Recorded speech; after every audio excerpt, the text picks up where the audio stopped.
Ladies and gentlemen, may I have your attention? I'm Richard Brunowski, Vice President of AIIA New South Wales, and we're delighted and honoured to have with us tonight. I can't hear you. Delighted and honoured, can you hear me now? Thank you. To have with us tonight the Foreign Minister of Sri Lanka and his party. The Honourable Professor Peiris, I think that's how it's pronounced, it's Portuguese, P-E-I-R-I-S, yeah. A law graduate, a Rhodes Scholar, the Dean of Law at the University of Colombo, the second Vice Chancellor of the University of Colombo. Under a previous government, I think this is right, Minister, he was Minister for Justice, Constitutional Affairs, Deputy Minister for Finance, External Trade, and Ethics, Ethnic Affairs and National Integration. I think that probably was enough to keep him very busy. That was when he was a friend of former President Bandaranaike. Then under Prime Minister Ranil Wickremesinghe, that's what I hope, and the United National Party, he was appointed Chief Negotiator with the Tamil Tigers, Minister for External Affairs since 2010, and External Development and International Trade. So Minister, a very warm welcome to you and to your party, your distinguished party of Members of Parliament, and His Excellency the Sri Lankan High Commissioner in Canberra, Hisara Samarasinghe, Admiral, former. And I also welcome Robin Moody, our own High Commissioner in Colombo. Welcome back, Robin. A woman that I've had professional dealings with over many years, and it's good to see you again. You're looking very well. I thought this is really quite a controversial visit and meeting for several reasons. Of course, the most obvious one, the boat people. But when I look at this boat people problem, let me offer you quickly a personal view, Minister. And that is that every day around the world, 23,000 people flee their homes, which is more than the entire total who've come to Australia in the last 12 months. That's every day. For us, really, it's a very small problem, and I feel, again a personal comment, it's rather disgraceful that our two political parties, the government and the opposition, have resorted to tactics of political one-upsmanship and reached the lowest common denominator in this debate. And I have pleasure in being able to say that now that I'm out of harness and no longer an Australian diplomat. That's a comment from Richard Towell, the United Nations High Commissioner for Refugees, Regional Representative for Australia, New Zealand and Papua New Guinea, and that was published in the Sydney Morning Herald this morning. So Minister, we're delighted to have you once again, let me say, and we look forward to what you have to tell us, and no doubt there are going to be questions, so let me ask you now to speak. Thank you.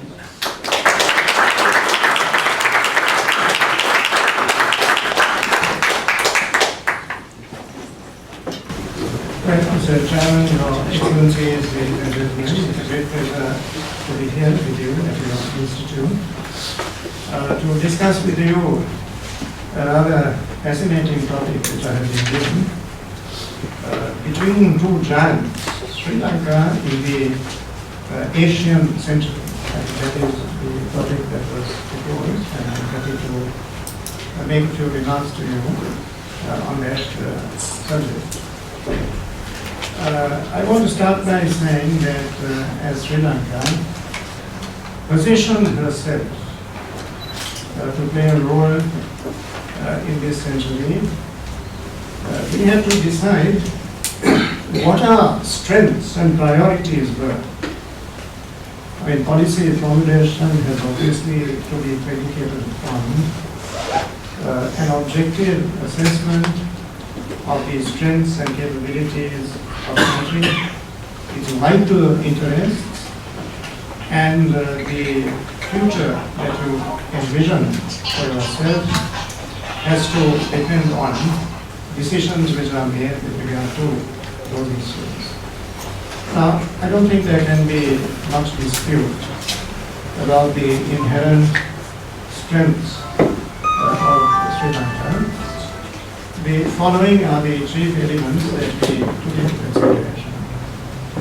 First and foremost are geographical location. Also, the fact that Sri Lanka has a reservoir of human talent. For an Asian country to achieve 97% literacy is obviously significant. We were also one of the first countries in South Asia to adopt the model of a market economy. We have banking systems, administrative systems, and financial systems which are friendly to investors. The country also has the advantage of a relatively high level of fluency in the English language. Part of our heritage has been the acquisition of a legal system deriving from elements that have come to us from a variety of... I'm sorry, I can't hear you. we have a legal system. Can people hear at the back? No. Just hold it, you'll have to hold it right at your face. We also have a legal system which derives its inspiration from a variety of traditions. The country was occupied by three Western powers, the Portuguese, the Dutch, and the British, in that order. And one of the things that the Dutch left behind was the Roman-Dutch system, which continues to apply in Sri Lanka as the residuary common law of the island. Of course, we have a heavy superstructure of English law, which has made inroads into our legal system, particularly in such areas as shipping, banking, commercial law, agency, sale of goods, things of this kind. So we have very much a mixed legal system which is intelligible to investors from the West. They are familiar with the nuances, the basic concepts that are embedded in the legal system. So these are some of the country's strengths which have determined the course we adopt in the 21st century. Now, the topic refers to two giants. The giants, of course, are India and the People's Republic of China. So I will tell you something about Sri Lanka's relations with India. India is, of course, our closest neighbor. One of my distinguished predecessors in the office of Minister of External Affairs of Sri Lanka made a rather memorable comment on the range and the quality of Indo-Sri Lanka relations. This was a pronouncement by the late Minister Lakshman Kadirgamma, the only Tamil foreign minister with Sri Lanka, whom Sri Lanka has had. Tragically, he was assassinated by the LTTE. Minister Kadirgamma, reflecting on the nature, the character of his relationship, had this to say. He said that the relationship straddles so many different sectors that it is unrealistic to try to delineate its contours. And it is a relationship that goes so far back, as to get lost in the mists of time. So that was the picturesque phrase that was used by my illustrious predecessor to characterize the relationship between my country and its immediate neighbor, the Republic of India. Now, of course, in any relationship, be it between individuals or communities or families or institutions or indeed countries, there will be ups and downs, there will be tensions from time to time. That is quite natural. But one thing that is obvious about the relationship between India and Sri Lanka is that both sides are well aware that the management of the relationship is of critical importance. There's always a dialogue, even if we don't agree on everything. And both countries are aware that they cannot afford to allow problems to exacerbate, and neither country would be happy with a situation in which the relationship spirals out of control. So there is that natural restraining mechanism which underpins the relationship between our two countries. Now recently in Parliament, in the Sri Lankan Parliament, I said that whatever issues there may be between our two countries, the destinies of Sri Lanka and India are inextricably intertwined in terms of economy, geography, security, and many other matters. If we leave history aside, because we don't have time, I'll just say that the classical chronicles which describe the early history of our country, the Ramayana, the Mahabharata, and so on, they are replete with a great deal of material. Some of it is legend about the proximity, the closeness of the relations between our two countries.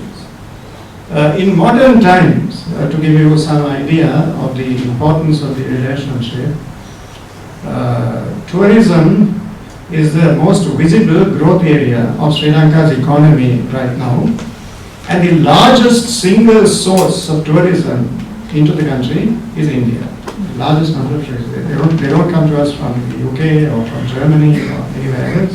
They come to us from neighboring India. India is one of the largest investors into the Sri Lankan economy, and something that we are very pleased about in respect of investment is that it is no longer a one-way street. Although Indian investment has significantly strengthened and nourished the Sri Lankan economy, it is also the case that leading Sri Lankan companies are investing currently very substantially into the Indian economy. An example is the Visakhapatnam project in Andhra Pradesh, which has been described by the previous Indian Minister for Trade and Commerce, whom I knew well, Sri Kamal. He said, paying a tribute to a Sri Lankan company, Brandix, that is one of the most successful Sri Lankan companies in the apparel sector. And apparel is today Sri Lanka's main export. Sri Kamal said that this is a project that has enabled 40,000 Indian women to graduate out of poverty, and he paid a handsome tribute to the strength of the contribution which Sri Lankan companies have been able to make to the Indian economy. Not only in the apparel sector, but in the hospitality sector. Sri Lankan companies have been major investors in India. Blue chip companies like John Keel's Holdings, Itken Spence, and so on have made a notable contribution to the development of the Indian economy, and that has been acknowledged in no uncertain terms by ministers of the Republic of India. That's with regard to investment. As far as trade is concerned, India is Sri Lanka's largest trading partner. And the volumes of trade have been greatly assisted by a bilateral arrangement that we entered into way back in 1998. India has entered into free trade agreements with many countries, but Sri Lanka is the first country with which India entered into a free trade agreement. So as I said, this happened in 1998, it came into force in the year 2000, and since then there has been a sevenfold increase in the volumes of trade between our two countries. We also entered into a free trade agreement with Pakistan in the year 2005. Now, as far as trade is concerned, I don't know how much you know about arrangements in South India with regard to transnational trade. We have the union of a combination of 8 countries under the umbrella of SAARC. SAARC consists of 8 South Asian countries. And in order to facilitate the movement of people, goods and services across national boundaries, SAARC brought into existence the South Asian Preferential Trade Agreement, SAPTA, it was called. And in the fullness of time, it graduated into SAFTA, the South Asian Free Trade Agreement. So we have a free trade agreement enveloping all 8 countries, which are of course disparate in terms of size. You have the large countries like India and Pakistan, then you have a very small country like the Maldives, you have Sri Lanka, you have Bangladesh, you have Nepal, you have a small country like the Kingdom of Bhutan, and the country most recently to join this organization is Afghanistan. Now, the approach that Sri Lanka has taken to intra-regional trade is that we do not regard multilateral and bilateral approaches as being mutually exclusive. So we have this arrangement called SAFTA, which is essentially a multilateral arrangement, but that has not inhibited us in any way from entering into bilateral trade relations with other countries, and we have done that in the case of 2 countries, India and Pakistan. There was some movement, actually there continues to be some movement in Sri Lanka towards expansion of this arrangement, and there has been some progress in negotiating what is described as a comprehensive economic partnership agreement, CEPA. India has entered into agreements of that nature with other countries, for example with the Republic of Singapore. Now the trouble with that has been that there was a certain sense of apprehension in our country about this, and that grew out of the disparities in size.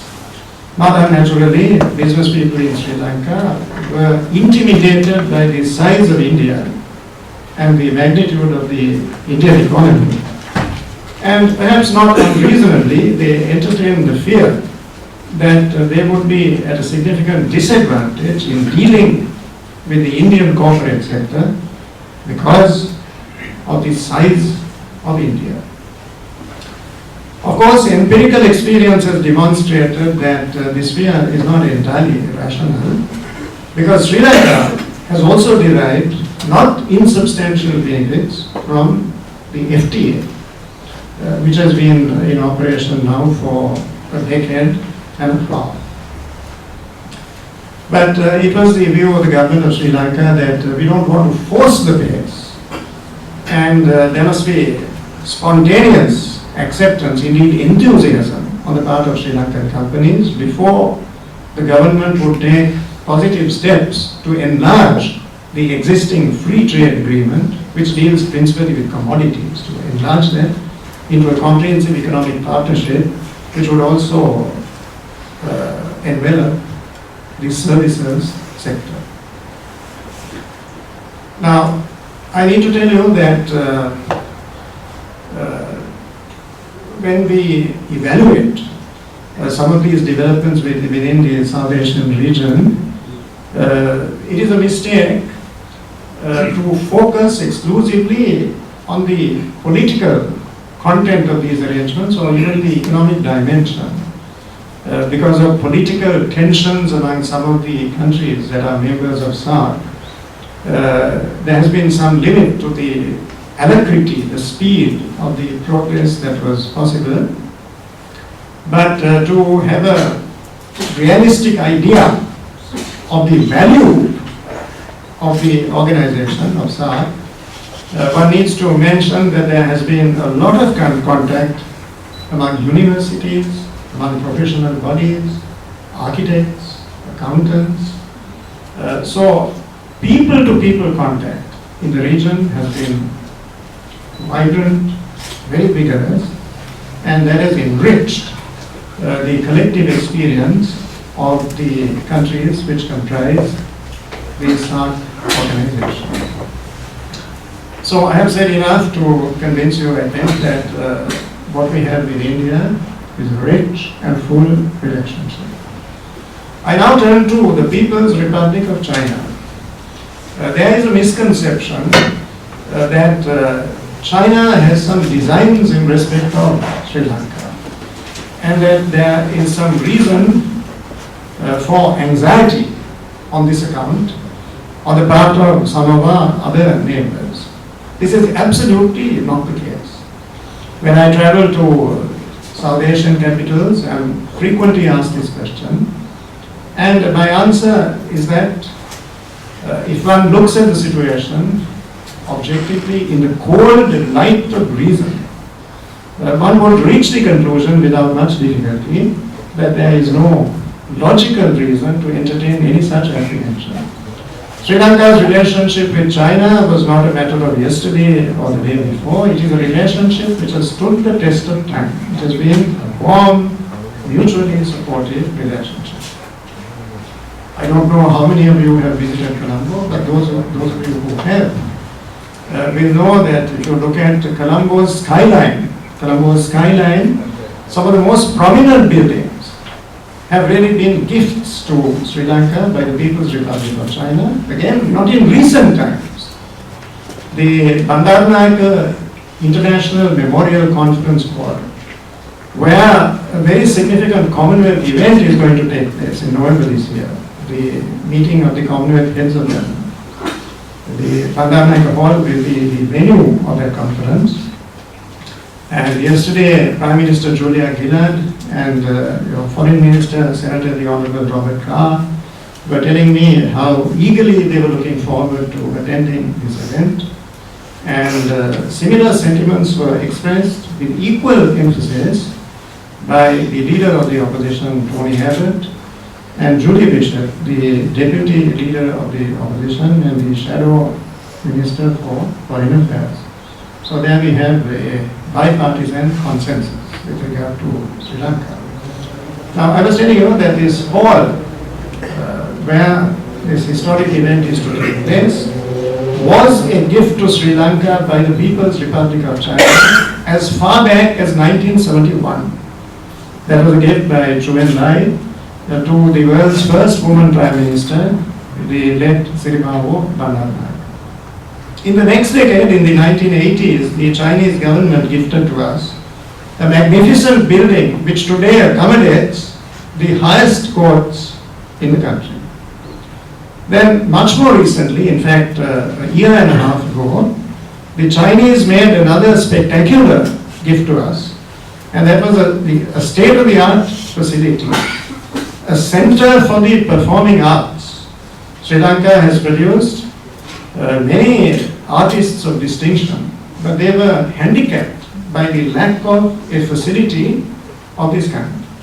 And that deficiency was supplied with great generosity and great imagination by the People's Republic of China. There were no strings attached to any of these things. There was simply an expression of the warmth, of the feeling that China had towards Sri Lanka. Now, in recent times, it is true that we have made use of Chinese resources for the development of our highways, our ports and harbors and airports. These are, I stress, commercial transactions. These are loans, many of them on concessionary terms, but there has been no question of ownership or equity or management or control. We use Chinese resources to build the southern port of Hambantota, the southern international airport of Mattala. Chinese resources have also been used to strengthen our capacity in the energy sector. China has rendered yeoman service with regard to the construction of our highways and railroad systems. So has India. so has India. But there has never been any question of ownership or control. Our ports are controlled by the Sri Lankan Ports Authority.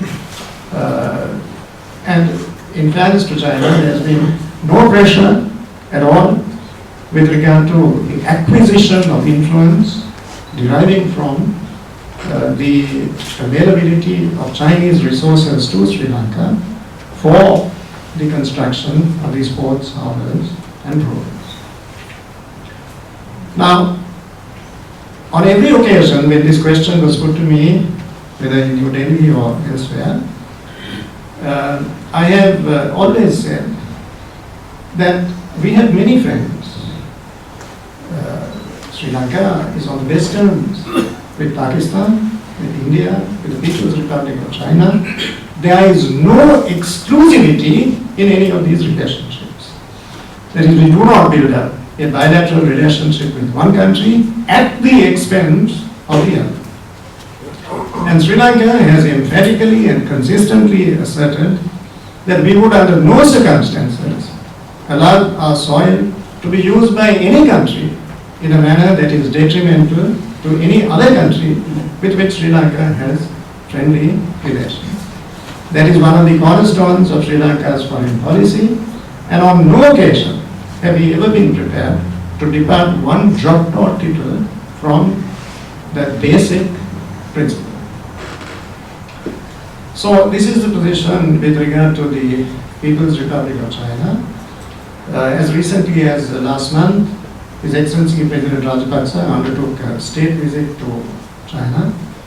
We have a very good relationship with the Chinese leadership. Within a fortnight of the assumption of office by the new President of China, Xi Jinping, there was a very cordial telephone conversation between the two presidents. There is close understanding between the two countries, but not at the expense of any other country. Now, I told you about our strengths, our assessment of our capabilities and our priorities. And one of the reasons why Sri Lanka has not been affected as much as we might have been by the challenging economic circumstances, both globally and regionally, has to do with some strategic decisions which we made with regard to economic policy. Many of you would look upon tea as our principal export. Yesterday in Sydney there was a major event which was organized by Dilma. Dilma is a Sri Lankan company which has become a global leader in tea. But today our principal export, we are very proud of Dilma, but our principal export today is not tea but apparel, clothing. That brings us 3 times the foreign exchange we earn from the export of our tea. Now, when we formulated our policy with regard to the development of the apparel sector, we realized that it would be impossible for Sri Lanka to compete on economies of scale with larger countries like Bangladesh, which are active in that field. And we made the conscious and deliberate decision to concentrate on high value-added products for niche markets. That is not the run-of-the-mill shirts and pants and so on, but high value-added products, bridal wear, swimwear, things of that kind. And Sri Lanka is today a supplier to very sophisticated companies with very exacting standards, like Victoria's Secret in the United States of America, Marks and Spencer and Tesco in the United Kingdom. If you go to London, if you're shopping Marks and Spencer, you pick up a shirt, more often than not, will say made in Sri Lanka. So we don't produce our yarn or cotton, we import that, we add value, and that has been an exceedingly successful enterprise.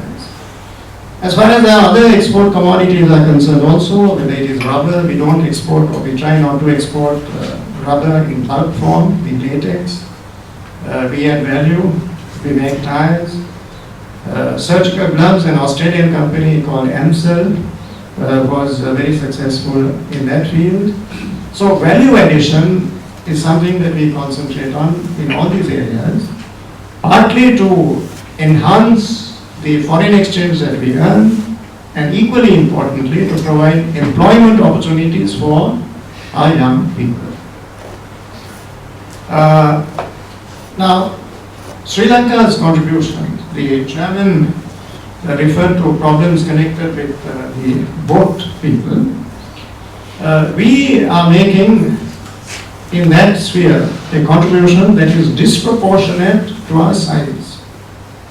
Under the direction of the government of Sri Lanka, our Navy is making a colossal effort which involves the investment of time, resources, energy to curb illicit migration out of Sri Lanka through the Indian Ocean into countries like Australia. We regard it principally as a humanitarian issue, and we are determined to do everything we can to prevent people who have no conscience, who are pursuing profits on a massive scale, not caring at all about the lives of people whom they shamelessly exploit. And the government of Australia is appreciative of Sri Lanka's efforts in that field, and indeed a joint working group was established during the visit of Senator the Honourable Robert Carr to my country just before Christmas last year. We are also conscious of the fact that people smuggling has ramifications into many other areas. There are overlapping, interlocking issues with money laundering, the proliferation of small arms, narcotics, and Sri Lanka is very active in dealing with these issues. We are also members of AIIA, grouping of countries on the rim of the Indian Ocean. We are at the moment not members of the Indian Ocean countries, IOC, that consists of several islands in the Indian Ocean, Mauritius, Madagascar, the Seychelles, Maldives, and so on. But we have made an application for membership, and we are made to understand that that application is being considered favorably. We are also concerned with issues relating to global warming, environmental issues, which are of immediate concern to our neighbours like the Maldives. And in international fora, Sri Lanka is very active in helping to pursue an agenda that would involve not just endless discussion of these issues, but some form of concrete action. But we have insisted in the United Nations and elsewhere that urgent as a solution is, the solution must not be such as to impose on developing countries restraints on their own capability to develop sources of energy for industry. The solution must recognize the fact that developing countries had very little to do with the aggravation of this problem, and it is therefore inequitable to conceive of a solution which would inhibit or restrict developing countries in their efforts to ameliorate the living conditions of their people. And the last point I want to make is that Sri Lanka is very active. Although we are a small country, we belong to several organizations in which we have the potential, the capability to do useful work. Sri Lanka is today the chairman of G15. We belong to SAARC, we belong to BIMSTEC. BIMSTEC also brings in countries like Thailand and Bangladesh. We are of course very active members of G77 plus China. We have been one of the founder members of the non-aligned movement. We are vigorous participants in what is known as the ACD, the Asia Cooperation Dialogue. And I was in Vienna last week, and Austria, in partnership with the Kingdom of Saudi Arabia and Spain, is hosting a very timely and productive dialogue which has to do with cross-cultural pollination. trying to promote understanding between cultures. And I, for one, do not for a moment accept the central thesis of Samuel Huntington, which he has expounded in his famous work, The Clash of Civilizations. Neither Islam nor Christianity is a monolith, which lends itself to analysis in the facile terms, which are reflected in Samuel Huntington's work. So these are things I wanted to basically tell you about. I think I have exhausted in time allotted to me. But I want to conclude with this remark. Sri Lanka is an example of a country which, largely using its own resources, of course, admittedly with the assistance of many countries, has found a way out of the woods. We had to deal with the problem of terrorism. We have vanquished the forces of terror, much to the astonishment of the whole world. Everybody advised us that it would not be possible to defeat terrorism militarily. We have done that. And the country is entitled to the space and the time to move forward with a delicate and sensitive domestic process. So what we need is the understanding of the international community rather than excessive pressure. And it is important to recognize that each country has its own culture, its own priorities. And solutions to problems of this nature have to be evolved in keeping with the country's own traditions. Some of the initiatives that are now being resorted to at the international level are, in our view, both unjust and counterproductive.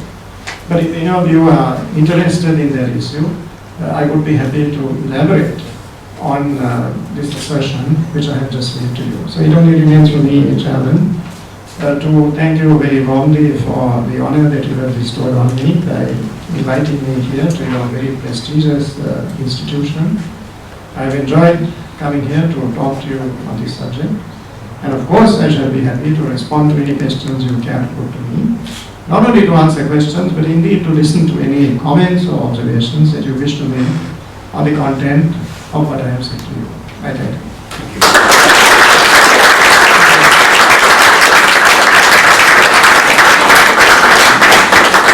All right, now we have time for some questions, and I think we should start straight away. Yes, the lady down here. Please, I can. You keep the mic because you have to speak aloud. Thank you, Minister, for your address. It was deeply interesting.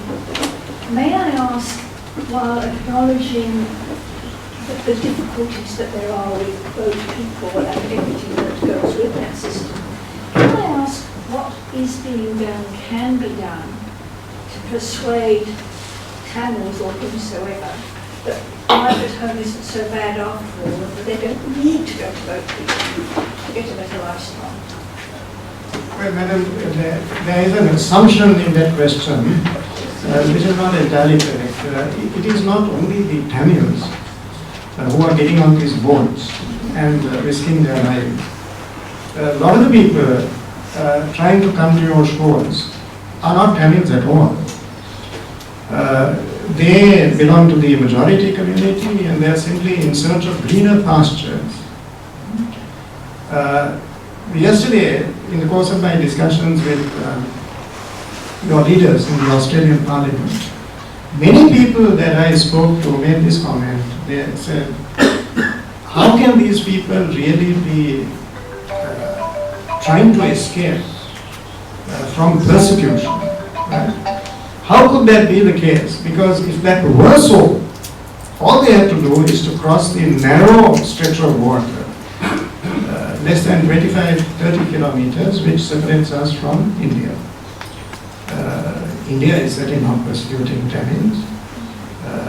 There are more than 50 million Tamils in the state of Tamil Nadu in South India. So why are they choosing Australia as a destination? If the true reason why they are deserting the shores of Sri Lanka is a fear of persecution or oppression in the case. So these are economic refugees. It's not entirely their fault. You know, what has happened is they have been duped by this illusion of an idyllic life that awaits them in Australia. access to housing, employment, welfare benefits of various kinds, the ability to bring their dependents here. They have been given this impression and induced to part with their life savings. In recent times, two things have happened, both of which in combination have mitigated, if not eliminated, the problem. One is a firm resolve on the part of the Australian authorities to send a message out, loud and clear, unequivocal, that there is absolutely no reason to embark on this adventure, because as soon as they reach Australia, they will be put on the next plane and sent back, unless of course they are able to establish that they are genuine refugees. Now, consequently, because of the firmness with which Australia has asserted that position repeatedly, there is a greater awareness that this is a futile exercise. Now, in the absence of that response on the part of Australia, whatever we do in Sri Lanka will be ineffective, because there would still be a certain number of people who are prepared to take this risk if they anticipate substantial benefits awaiting them at the other end. So, complementing the firmness and the perseverance underpinning the Australian approach is a reciprocal initiative by Sri Lanka to use our navy to patrol our waters with greater vigilance and to ensure that this problem is dealt with effectively. Yesterday there were 88 people. There were 88 people who were apprehended in our territorial waters and sent back. Minister, I'll quickly ask a question here if I may. Can you hear me at the back? Yes. Good. Not everyone subscribes to your view that all Tamils are economic refugees. A lot of people say that it's a mixture and it's very hard to sometimes differentiate the one from the other. But there's a very strong feeling in the informed outer world that a lot of these people are in fact fleeing for their lives. Now, why is it that if this is not the case, that Canada has decided not to attend the Chogam meeting in November in Sri Lanka? Would you like to comment on that? And then may I ask that the Commonwealth consists of 54 countries and Canada has by 53 countries I come in, but have had done the objective. Canada's obviously got some different perspective. Canada is the odd man out. Canada is hopelessly isolated in this. Nobody supports Canada. It is therefore extremely illogical to adopt Canada as the standard. And I will be very candid. I will answer that question candidly. I don't know whether you are aware that a Canadian cabinet minister known as the Honourable Philip Kent strongly criticised his own government publicly in the Globe and Mail, so well-known Canadian newspaper. Philip Kent, not a Sri Lankan minister, but a Canadian minister, said that he used strong words. He said, "This is outrageous. The way you are cozying up to people who have such strong links with the LTTE." He said, "This is not becoming of us. This is intensely embarrassing. I protest." And he did so publicly. Whatever next was, the Prime Minister Stephen Harper put enormous pressure on him and forced him publicly to retract what he had said. So all of this has very little to do with highfalutin ideals, humanitarian considerations, moral or ethical concepts. And I tell you very frankly that it has to do with money and power and mundane considerations. Among the snakeheads, yes. Several questions here. This gentleman here with the scarf. Your Excellency, through my partner, I've had a long-term friendship with Wilfred Wera-Rutsana, the former police inspector, and Trevor Greenwood, former diplomat from Australia. And I would like to say that 2 years ago I had the privilege of being in your country for the first time. Fell in love paying $100 a night in an international hotel, and particularly $5 for a brand new Alexander. So I would ask you, sir, when will Sri Lankan Airlines fly back to Australia, because the growth in tourism from Australia to Asia. The biggest growth, 17% of the last figures, is from Australians who want to see your glorious country. No, I agree entirely. We have to sort out the problem of connectivity. Tomorrow in Melbourne, we are opening an office of Sri Lankan Airlines. As you know, Sri Lankan Airlines did fly to Melbourne some years ago, and the reason why those flights had to be discontinued again had to do with LTT atrocities. They blew up every aircraft that was sitting on the apron at our international airport in Colombo, and that meant that half the fleet was destroyed.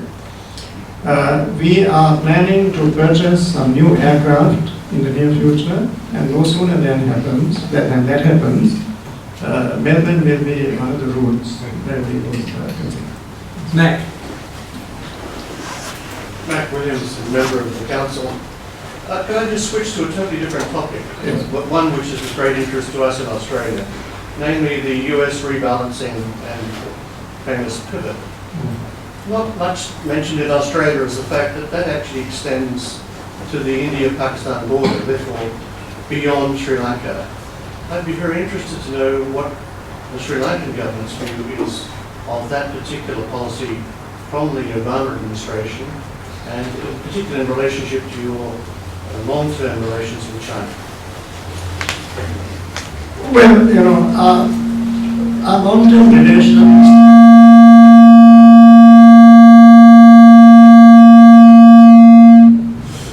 We're getting a new sound system soon, everyone. Sooner the better. No, it is certainly not Sri Lanka's wish to get involved in any power play among larger powers. That would clearly be contrary to Sri Lanka's national interest.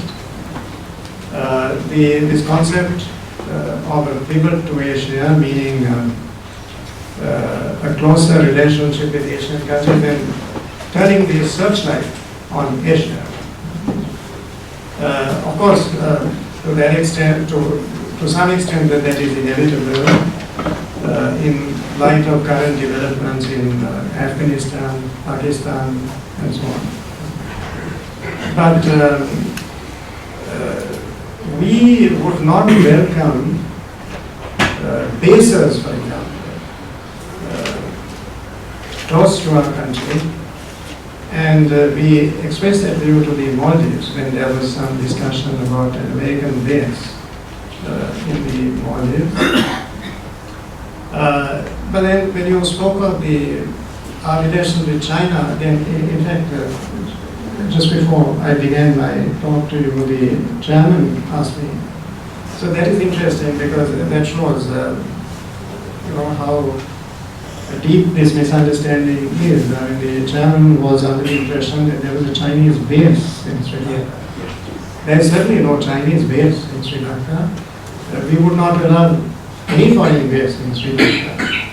That would be totally contrary to our conception of Sri Lanka's place in the world and the values that should sustain our foreign relations. So we are not particularly,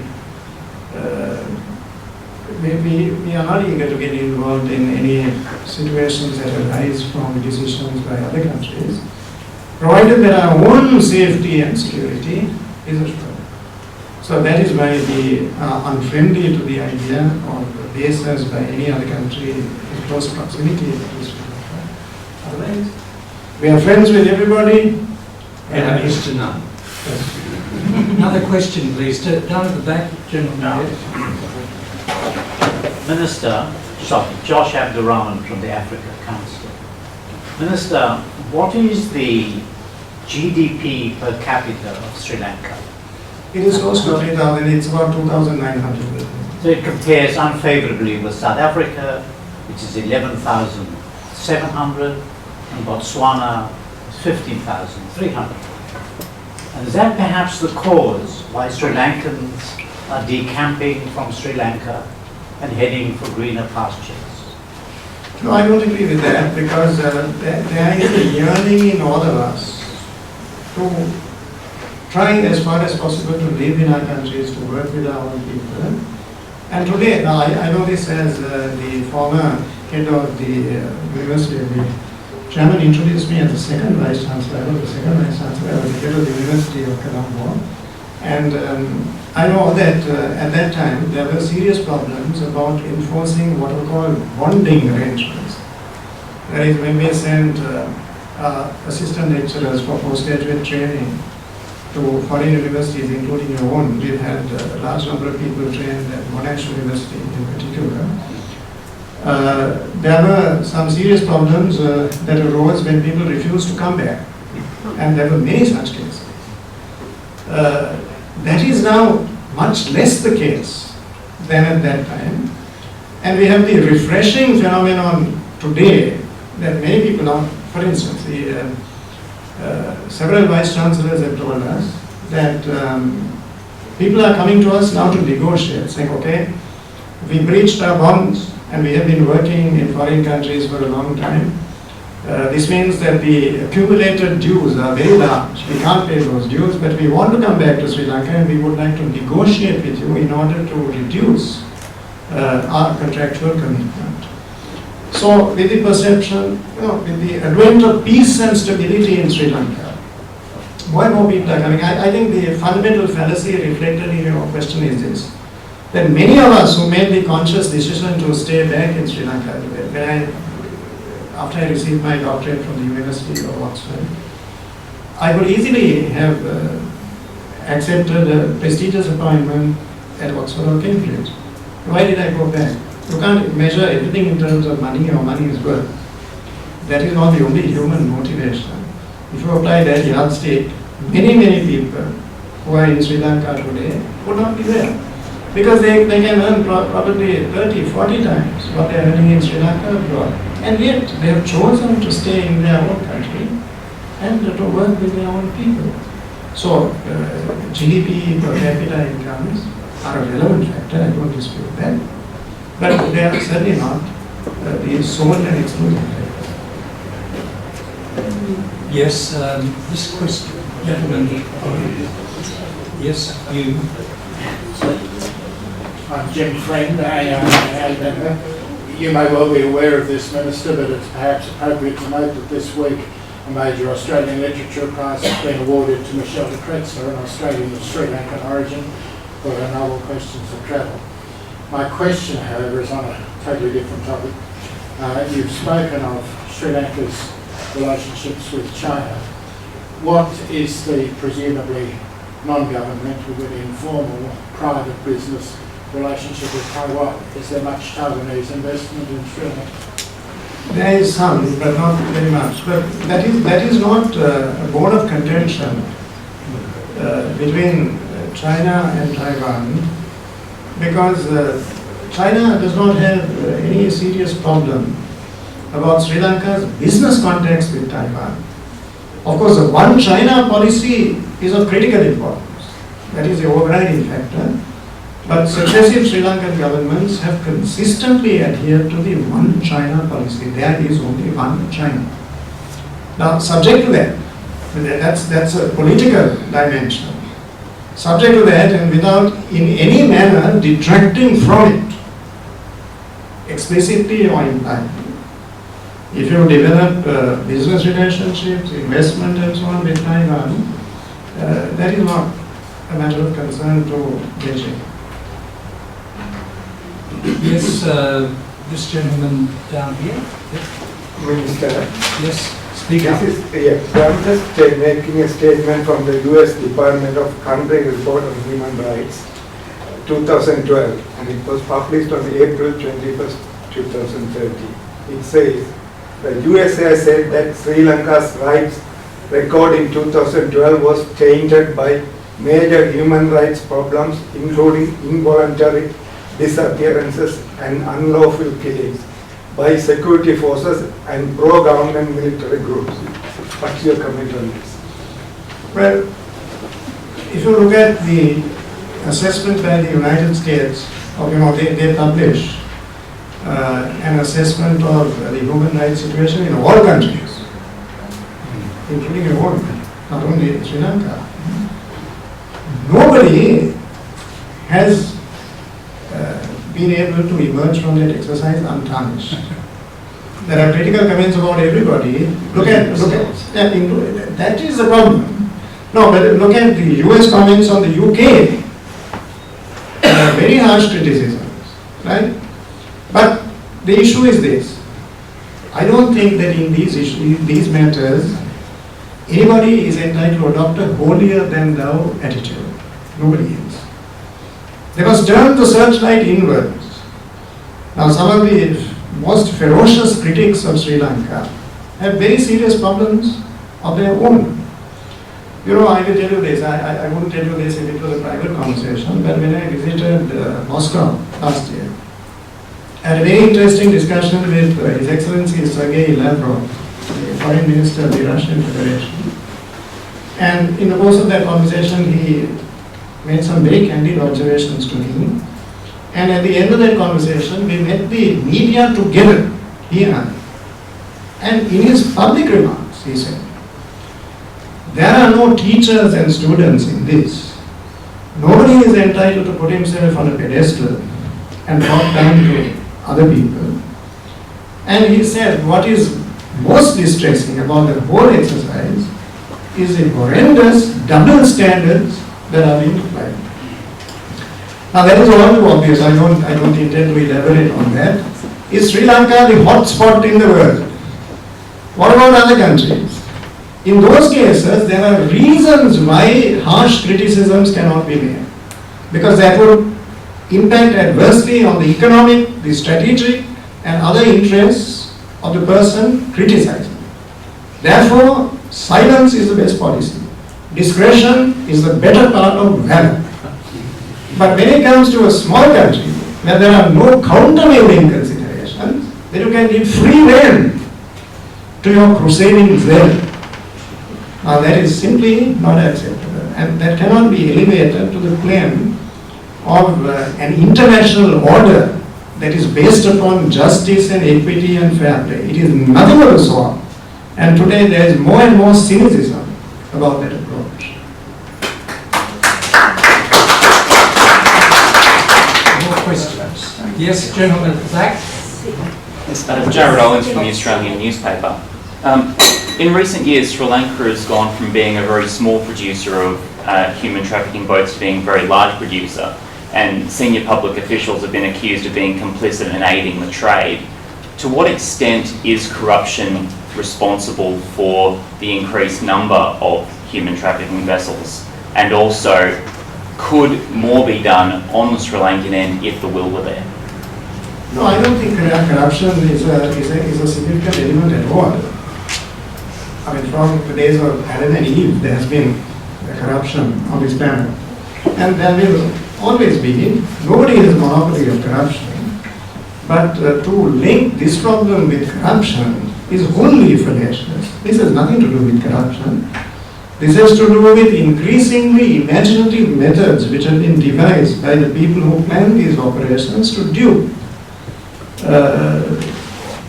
people who are not very well informed and who are easy prey. They're easy prey.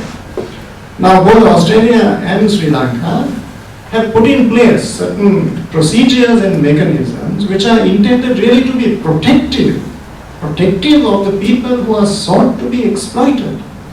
That is the core of the problem, not corruption.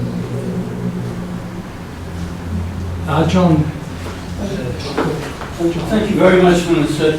An Australian has no right to be self-righteous about the problems of minority groups, but when I worked in foreign affairs, I had many Sri Lankan friends, both Sinhalese and Tamils, well qualified, very excellent. I'm not sure how things are after the Troubles. Do you still have a kind of balance in the foreign ministry, and do you have Tamil judges and Tamil ministers of the government and judges in different forms of review? There's a sense in Australia which focused a little bit unfairly probably on the cricket team. Are there Tamils in the cricket team? But I mean, can you reassure me that there is a program of trying to rebalance what was about in terms of autonomy and greater independence for that group, without, as I say, trying to pretend that there's any easy answer or that we have the right to tell you how fast you should go. No, indeed I can. I mean, the Sri Lankan cabinet, there are Tamil ministers. In the Supreme Court, there are Tamil judges. In our universities, there are Tamil professors. Some of our most successful practitioners, President's Council, medical specialists, accountants, architects practicing in the capital city, these are Tamils. You know, it is a fundamental misconception that the Tamils are exclusively resident in the northern province. It is not the case. I don't know whether you are aware of this, but more than half the Tamils that are inhabitants of the country live outside the northern peninsula. Now this is an interesting statistic. The capital city of Colombo, 67% of the population of Colombo are minorities. That is, where the Muslims and the Tamils. Muslims and the Tamils, they constitute 67%. So the Sinhalese, the majority community, is only 27% of the capital city. I'm speaking of the city of Colombo, not the district of Colombo. So that is the demographic profile. That is the demographic profile of the capital city of Sri Lanka. Now, nobody is complaining, the majority community is not complaining. You know, the Tamil community controls business there, the sugar trade. Is almost entirely in the hands of the Tamil community. But there's no resistance by Sinhalese businessmen. They are not complaining to the government about that state of things, and they live in amity. So this is why this problem cannot be solved by more and more isolation. You can't simply empower regional bodies in the north, because there are a very large group of Tamils who would not be assisted by that at all, because they are living side by side with their Sinhala and Muslim brethren in Colombo, in Kandy, in Goa, in the principal cities of the country, and not encountering any hostility from members of other communities. Australia is a Tamil, yes, exactly. So that's what discrimination. There's time for one more question. This lady here. Thank you, sir. Mr. Peiris, thank you for a very illuminating presentation. If the grass was that green, a million of us Tamils would be rushing to knock on the doors of Sri Lanka and go back. I can assure you that. But most of us choose to stay outside. And I refer to your comments on China and the concerns that certain member countries in the region had about the intent of China or the business of China with Sri Lanka. And I quote this article from the Japan Times. This is just earlier this year, where they refer to Beijing began selling larger quantities of arms and dramatically boosted its aid fivefold in the past year to, this was some while back, to almost $1 billion to emerge as Sri Lanka's largest donor. Chinese Jian-7 fighters, anti-aircraft guns, JY-11 3D air surveillance radars, and other supplied weapons have played a central role in the elimination of the Tamil Tiger rebel. So what you say and is... May I finish, sir? Yes. And the killing also that the world knows about of over 100,000 Tamils within a 6-month period in 2009. Does your region and other countries have reason to be concerned about such a growth in weapons and armed personnel in Sri Lanka? I believe it's over 200,000 armed personnel in Sri Lanka for a population of 22 million, now that you have annihilated the Tamil resistance. Would you like to continue? We make no apology for that at all. There is no way that we will Didn't ask you for an apology. No, there is no way that we will allow LTT atrocities to happen again in our country. And anything that is required to protect our people from the horrendous experience that they lived through, any steps that are required for that purpose will be taken by the government of Sri Lanka without a vestige of hesitation. That is the least we can do to protect life and limb in our country. I mean, I know personally how many attempts were made to negotiate with the Tamil Tigers. I met them face to face on 5 occasions in different capitals. And there was total intransigence. And if you are suggesting that we allow that situation to continue, for people praying in mosques, the temple of the Tool, nuns at prayer, school children to be slaughtered, and if you are suggesting that the government of Sri Lanka should maintain a posture of impotence, not arm itself, not secure the wherewithal to protect the lives of its citizens, then I strongly disagree that that is the course of action that is open to a Sri Lankan government. We will do everything in our power to ensure that nothing of this kind will ever happen, and we state that without any hesitation or reluctance whatsoever. Thank you, Minister. With that, those final words, final exchange here, I draw this to a close. It's been fascinating. A question I would have asked, but I think the answer would have been too long, would be how is it that you can be concerned about global warming and yet developing countries don't have to worry about carbon emissions? But we'll leave that till another time. Maybe you'll think about it when back home. I'd like to call on my colleague, Councillor Bob Howard, to propose a vote of thanks.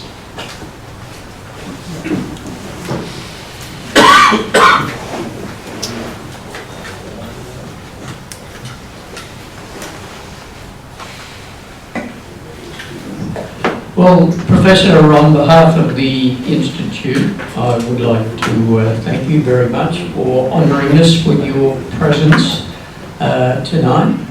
I suppose when people come along to a meeting like this, they're looking for a couple of things. Somebody of your status from overseas, we're looking to hear something that we may not have known about Sri Lanka. And secondly, I suppose from a more parochial point of view, we're interested in how what you have to say might relate to Australia. And I think in both cases you've served us very well. You've given us some insights into the history of Sri Lanka. I was particularly interested in your observations about the mixed legal system and about this free trade area, free trade arrangement in South Asia and the way you've been able to manage bilateral and multilateral arrangements. It's something that Australia's minds are being exercised by at the moment. With regards to the relevance of what you've had to say and Sri Lanka generally to Australia, I'm reminded that as a young child in primary school, probably my first exposure to issues in international relations, of course, was the Colombo Plan, which was an initiative of the Australian government, and it alerted me as a very young child to the importance of our joint membership of this region. And of course you did elaborate on this by drawing attention, of course, to the issue of people movement, which is something that is not going to go away because it's part of the globalised world in which we live. But what you did remind us of was, of course, that it requires a regional solution. And that was good to be reminded of, and of the fact that Sri Lanka and Australia do share this region. But might I say that one of the most fascinating things I heard you mention was with regards to your relationship with India. And you emphasised the importance of it by saying that this is a relationship which must not be allowed to spiral out of control. I think those were the words you used. And you put it in the context of living beside a giant. Now, increasingly, Australians are going to have to cope with the challenge of not letting the relationship with another giant, namely Indonesia, spiral out of control. And for years that has been a bottom line, as it were, with regards to Australian foreign policy to our giant neighbour to the north, which is becoming larger and larger. So I think there was a lot in what you had to say of value to us here in Australia, and I thank you immensely for your presence.